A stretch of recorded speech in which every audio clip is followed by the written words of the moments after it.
have made this the place to be in Southern California.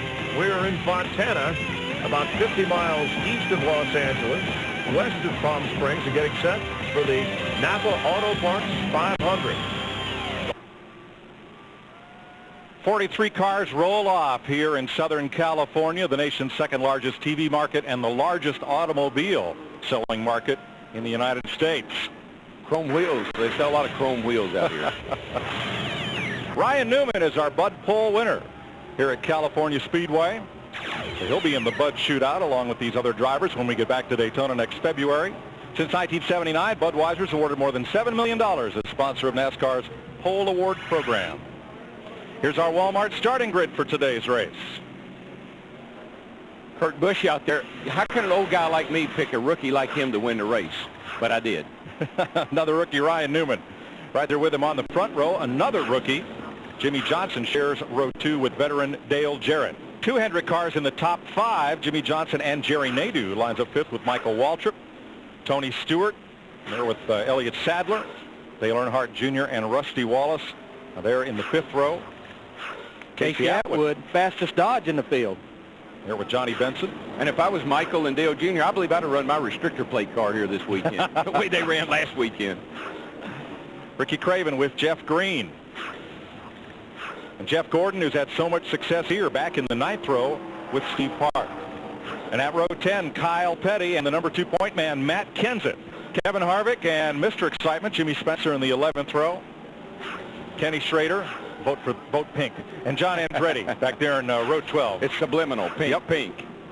Sterling Marlin there with Mark Martin, the 98 winner. We'll let you take a look down through the starting grid as we get a chance to do something you just can't do in any other sport. We're going to talk to one of the drivers, one of the competitors here. Jerry Nadeau, this is DW up in the TV tower. Bud, you got a copy?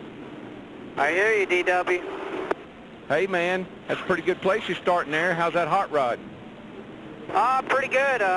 We weren't as good as we wanted to yesterday, so we looked over our teammates' notes and we changed a few springs, a few shocks, sway bars. You know how that is. And I feel pretty good about the start today. I think we'll be all right. Getting about ready to win a race?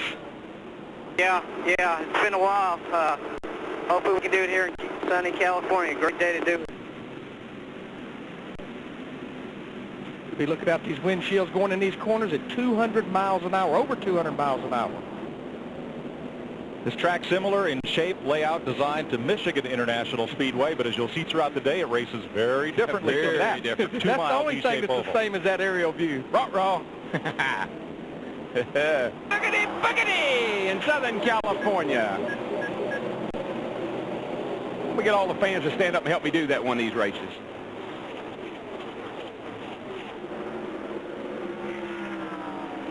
Kurt Busch in the 97 content to fall behind Ryan Newman as they run through the bottom of 1 and 2 down that long back straightaway. Well, there's, the groove around it's going to be right around the bottom for a while. It's going to take a little bit of time to work it up.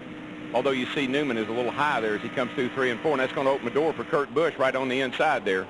Who will lead the first lap of the Napa 500. It's a drag race. It's Kurt Busch by the line. By a nose. A little slower than turn 4 is, so you got to have the gear to get up on that back straightaway. The back straightaway is not that long, but the front, long way from the middle of 3 and 4 to the middle of 1 and 2. A lot of jockeying mid-pack as Newman tries to lead lap 2. Has a good pull off the high side of turn 4. The 48 team is doing. Chad Knaus, Jimmy Johnson, the driver. That's a great effort. The one of Steve Park has dropped back to 26. He started 18th. Well, when you're in traffic like he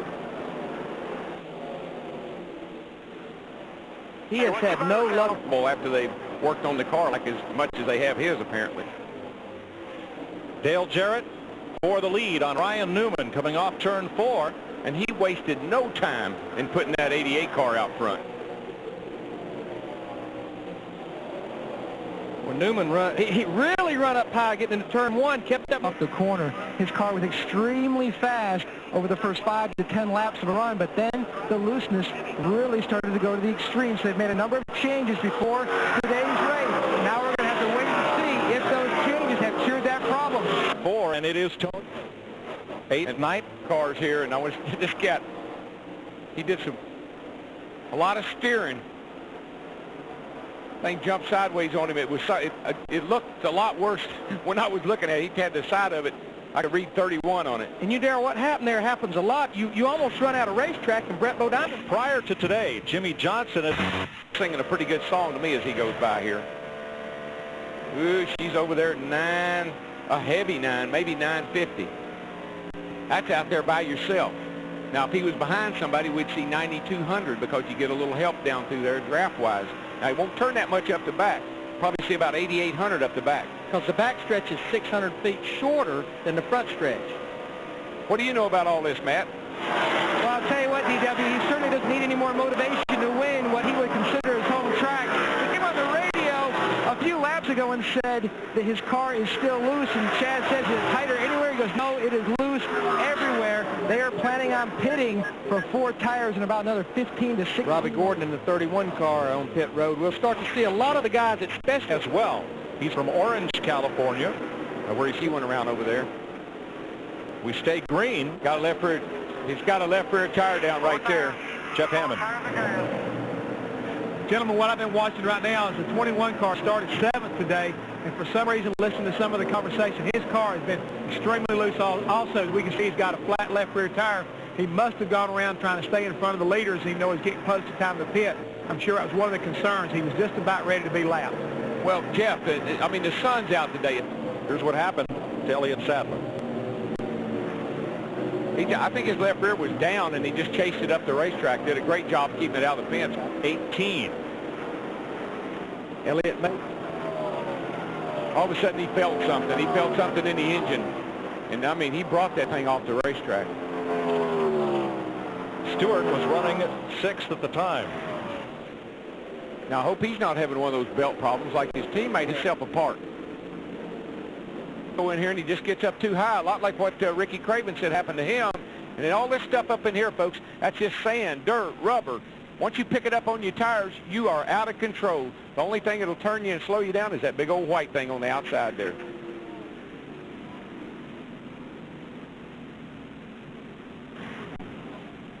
He will take it. Now, we're going to come to pit road. 95 laps to go. We can get in here, and we can do it on one more stop. So all the leaders should be on pit road. 40.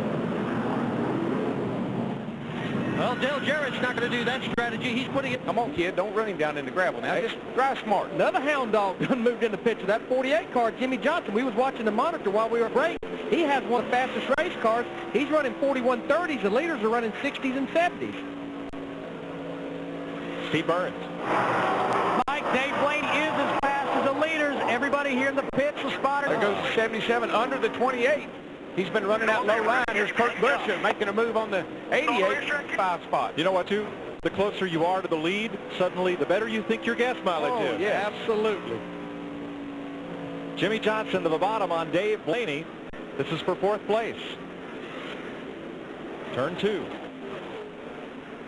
Blaney gets a little bit, and he drives the wheels off of that bad boy. I've been telling you that since the first time I had an opportunity to work with him. He is really quite an incredible individual, especially for his age. He shows so much maturity to go along with what I would think would be inexperience. He seems to have got so much raw talent. Well, they've ganged up on the 10 of Johnny Benson, and they're going to finally put Benson 1 lap down. Johnny last week at Talladega. Good news, as that is tough to recover from. He was 100% okay, but now he goes a lap down. Yeah, well, the leaders are by me now, so, you know, I'll just let these other guys get up there and race with them all the way down the straightaway. Yeah, Dale Jarrett on the high side, we keep talking about keeping that momentum up, but where Kurt Busch, I know we've said it a few times, he's just so good right through the middle of the corner as you're picking that throttle up. He can stay in, and the car keeps turning. Now, see, Dale Jarrett tried to pin him down to the bottom. He's got him pinned down a little bit. And they ought to be. Now for Kurt Busch and Jimmy Johnson, 2 of NASCAR's young guns going at it for the lead. If I was Kurt, I'd let Jimmy go. Jimmy Johnson cannot make it. He's going to be 5 laps maybe so short on making it. Kurt Busch might be able to make it, and he probably will make it if he would get behind the 48 and draft him. Yeah, I mean, we've already documented the furthest Jimmy Johnson has run is about 46 laps, so we about know that he can run fast. Which driving anywhere near as well set. Here we go. Hard in the wall. That's Bill Elliott. Little E. Bill and Kevin Harvick. A very hard crash for Elliott. Oh, the first serious incident, or rather for Earnhardt, the first serious incident of the day. And excuse me, it was not Bill Elliott, it was Dale Earnhardt Yeah, Jr. I just saw the red and white, and I thought it was Bill Elliott. And it was hard, Darrell. It was. That was an incredible impact. Field coming around to take the caution flag at lap 228. Boy, that's on the left side, driver's side. I tell you, I don't like the looks of that, guys.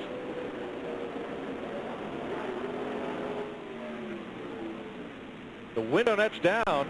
That's a sign we look for. Telling the safety workers, I'm okay. I'm frustrated, but I'm okay. No, guys, he's laying over there, and I mean that's a hard lick. And Kevin Harvick, the second car involved. I think Dale Jr. was trying to get in the pits, and or somebody was. There we go. Almost like maybe Kevin Harvick was trying to get in the pits. 29 car. Oh, that's it. I'm telling you, that is a brutal hit. It is. Kyle Petty just squeezes through there, has to go to pit road to take evasive action. So does Jeff Gordon. That I don't like the looks of that. Then here's Harvick on the outside. Oh boy. Oh wow.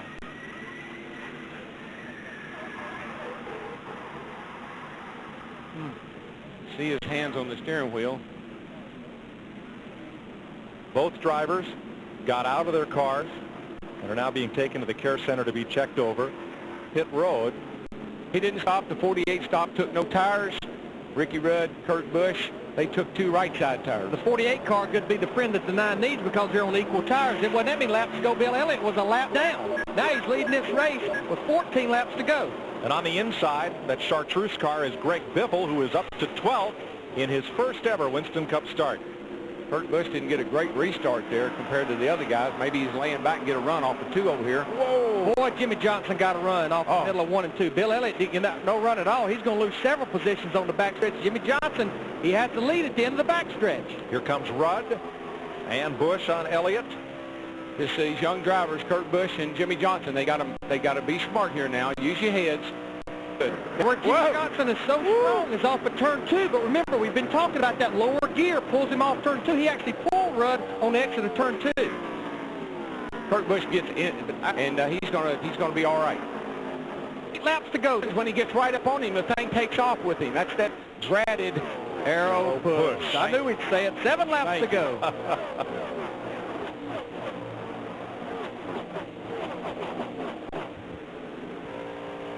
Into the race and you can win. Whoa. Steve Grissom in trouble with a right front tire. Now we've got to see if any debris comes off of that car from the tire to cause us to have a caution. No, on the racetrack. It's kind of hard to tell where it is. Looks like it could be down out of the groove. Boy, Kurt Busch made a great run up on the back of Ricky Rudd that time. Definitely what Jimmy Johnson wants is Kurt Busch and Ricky Rudd start racing side by side. That thing is down out of the way. I don't believe it's going to cause anybody any problem. It's down the inside of the racetrack. And Grissom makes it around safely to pit road. But you know, they've been snaking back and forth down that backstretch. Here comes Busch up under the 28 car. He's got a run on him. They're side by side. 3 laps to go. Boy, you've got to be careful, Kurt Busch. You'll be loot now, but when they come by the next time, over 40 veterans. Yes. Different driver to win a Winston Cup race for Rick Hendrick. If that thing doesn't quit running on him, he's got it made. Well, watch Kurt Busch drive it off in this end of the corner. Picks up about 3 car lengths. Jimmy Johnson eases back to that throttle. Jimmy Johnson off turn 4, 6th in points, leading rookie on the tour, and he's going to win his 13th start. Here before a hometown crowd of his. These fans are going crazy. They love it. There we go. Walk that thing. Dog walk it down through there. Give me some more smoke. Oh, let her go. I bet Rick wouldn't even care if he blew it up. Ain't that points lead over those guys behind him. And Brother Mike, a top 10 finish. Good for him. Good day for Marlin because Matt Kenseth finishes 20th, so Sterling extends his point lead.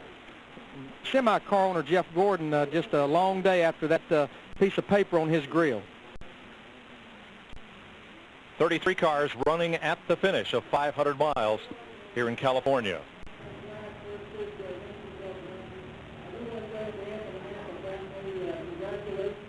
All right, thanks, guys. And Sterling Marlin.